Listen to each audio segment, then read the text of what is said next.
Albert Einstein जी की जीवनी part 2। विवाह और बच्चे।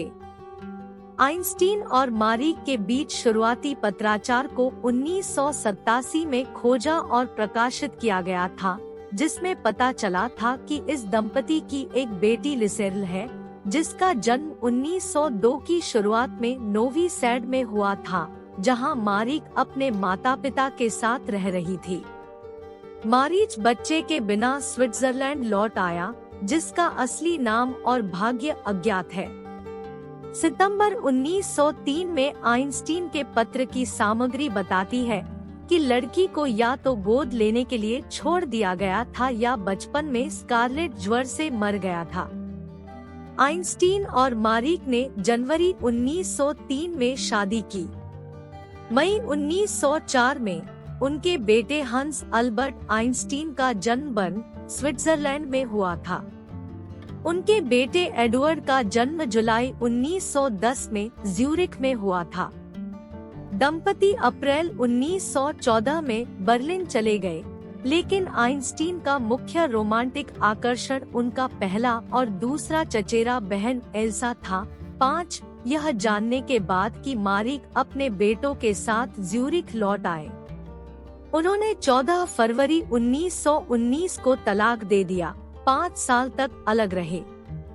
20 वर्ष की आयु में एडवर्ड का टूटना हुआ और सिजोफ्रेनिया का निदान किया गया।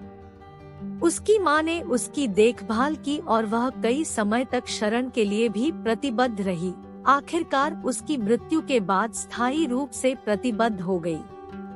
2015 में सामने आए पत्रों में आइंस्टीन ने अपने शुरुआती प्रेम मैरी विंटेलर को अपनी शादी और उसके लिए अपनी मजबूत भावनाओं के बारे में लिखा था। उन्होंने 1910 में लिखा था, जबकि उनकी पत्नी अपने दूसरे बच्चे के साथ गर्भवती थी। मुझे लगता है कि आप हर खाली मिनट में दिल से प्यार करते हैं और इतना दुखी हो जितना कि एक आदमी ही हो सकता है। उन्होंने मैरी के प्रति अपने प्यार के बारे में, एक गुमराह प्यार और एक याद जीवन के बारे में बात की। 1912 के बाद से उनके साथ संबंध बनाने के बाद आइंस्टीन ने 1919 में एल्सा लोवेंथल से शादी की। वह पहले चचेरे बहन थी और दूसरे चचेरे बहन। वे 1933 में संयुक्त राज्य अमेरिका में आ गए। 1935 में एल्सा को हृदय और गुर्दे की समस्याओं का पता चला और दिसंबर 1936 में उनकी मृत्यु हो गई। 1923 में आइंस्टीन को बेट्टी न्यूमैन नामक एक सचिव से प्यार हो गया, जो एक करीबी दोस्त हंस मुशाम की भतीजी थी। 2006 में यरूशलेम का हिब्रू विश्वविद्यालय द्वारा जारी पत्रों में आइंस्टीन ने 6 महिलाओं के बारे में वर्णन किया, जिनमें शामिल है मार्गरेट लेबाच, एक गोरा ऑस्ट्रियन, एस्टेला कार्टजेनबेलोजेन, एक फूल व्यवसाय के धनी मालिक टोनी मेंडल, एक धनी यहूदी विधवा, और एथेल माइनोव्स्की, एक बर्लिन सोशलाइट, जिनके साथ उन्होंने समय बिताया और जिनसे उन्हें एल्सा से शादी करते हुए उपहार मिले।